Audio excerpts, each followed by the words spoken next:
Hello friends, welcome back to my channel Rusikkalam. இன்னைக்கு ரொம்ப சூப்பரான டேஸ்டான ரசம் ரெசிபி தான் பார்க்க போறோம்.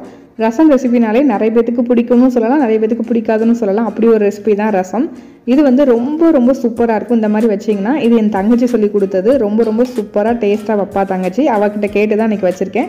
வாங்க எப்படி செய்யலாம்னு பார்க்கலாம். அதுக்கு முன்னாடி நம்ம சேனலை ஃபர்ஸ்ட் டைம் பார்க்குறீங்கன்னா மறக்காம சப்ஸ்கிரைப் பண்ணிக்கோங்க. ஒரு மிக்ஸி ஜார்ல 2 டீஸ்பூன் மிளகு எடுத்துக்கோங்க. 2 டீஸ்பூன் மிளகுக்கு 2 டீஸ்பூன் ஜீரகம் சேர்த்திங்கன்னா நல்லாயிருக்கும். நான் வந்து இன்றைக்கி 1 டீஸ்பூன் ஜீரகம் தான் சேர்த்துருக்கேன். மிளகு வந்து கொஞ்சம் தூக்கலாக காரம் வேணுங்கிறதுக்காக 2 டீஸ்பூன் சேர்த்துருக்கேன்.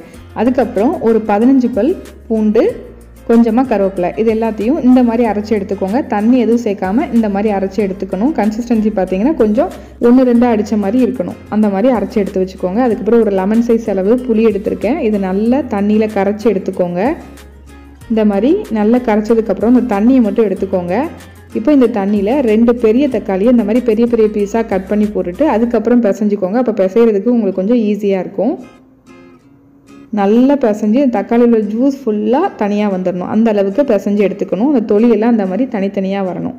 இந்த மாதிரி தனித்தனியாக வந்ததுக்கப்புறம் இந்த தொலியெல்லாம் தனியாக எடுத்துருங்க. இந்த மாதிரி நல்லா புழிஞ்சு எடுத்து வச்சுக்கோங்க. இந்த தொலி கண்டிப்பாக நமக்கு வேணும். ஸோ நீங்கள் தூர போட்டுறாதீங்க, சைடில் எடுத்து வச்சுக்கோங்க.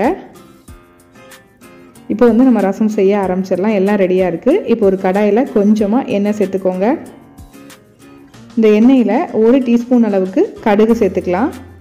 கடுகு வந்து நல்லா வெடித்து வரட்டும். கடுகு நல்லா பொரிஞ்சு வந்துருச்சு. இந்த ஸ்டேஜில் நம்ம அரைச்சி எடுத்து வச்சுக்கிற அந்த மிளகு ஜீரகம் பேஸ்ட் இருக்குல்ல, அதை சேர்த்துக்கோங்க. சேர்த்துட்டு இதை எண்ணெயில் ஒரு 2 நிமிஷம் மட்டும் வதக்கிக்கோங்க. ரொம்ப வதக்கணுங்கிற அவசியம் இல்லை. ஒரு 2 நிமிஷம் நல்லா வதங்கினதுக்கு அப்புறம் இதில் வந்து நம்ம தக்காளியோட தொலியெல்லாம் எடுத்து வச்சுருந்தோம்ல, அதை வந்து இப்போ இதில் சேர்த்துக்கலாம். இது கூடவே 1 டீஸ்பூன் பெருங்காயத்தூள், 1/2 டீஸ்பூன் மஞ்சள் தூள், ஒரு 3 வத்தல், இது எல்லாத்தையும் சேர்த்துட்டு இதையும் நல்லா வதக்கிக்கோங்க. மீடியம் ஃப்ளேமில் வச்சு ஒரு 2 நிமிஷம் வதக்கினா போதும். வதக்கினதுக்கப்புறம் நம்ம கரைச்சி எடுத்து வச்சுருக்க தக்காளி புளி தண்ணியை வந்து இதில் சேர்த்துக்கோங்க. அதுக்கப்புறம் இதில் உப்பு சேர்த்துக்கலாம். நான் வந்து இன்றைக்கி கல் உப்பு தான் சேர்த்துக்கிறேன். நீங்கள் எந்த உப்புனாலும் சேர்த்துக்கலாம். சேர்த்துட்டு இதில் தண்ணி சேர்க்கணும். ஒரு 4 கிளாஸ் அளவு தண்ணி சேர்த்துக்கோங்க. நார்மல் கிளாஸ் அளவுக்கு 4 கிளாஸ் தண்ணி சேர்த்துக்கோங்க. சேர்த்துட்டு நல்லா மிக்ஸ் பண்ணி விட்டு ஒரு 5 நிமிஷம் நல்ல லோ ஃப்ளேமில் வச்சிங்கன்னா இந்த மாதிரி நல்லா முறை கூட்டி வரும். இந்த ஸ்டேஜில் கொஞ்சமாக கொத்தமல்லி எல்லாம் தூவிக்கோங்க. இந்த மாதிரி நல்லா மரக்கூட்டி வந்துருச்சுனாலே ரசம் ரெடி ஆகிட்டுன்னு அர்த்தம். இதுக்கப்புறம் நீங்கள் அடுப்பை உடனே ஆஃப் பண்ணிடுங்க. ரசத்தை கொதிக்க விட்டுறாதீங்க. ரசத்தை கொதிக்க விட்டிங்கன்னா உங்களுக்கு நல்லாவே இருக்காது.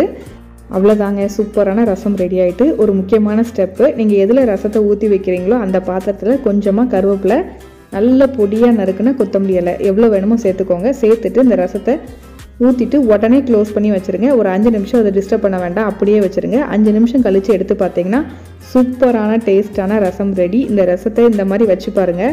கண்டிப்பாக உங்கள் வீட்டில் எல்லாத்துக்கும் ரொம்ப பிடிக்கும். அப்படியே ஊற்றி குடிப்பாங்க, அவ்வளோ நல்லாயிருக்கும்.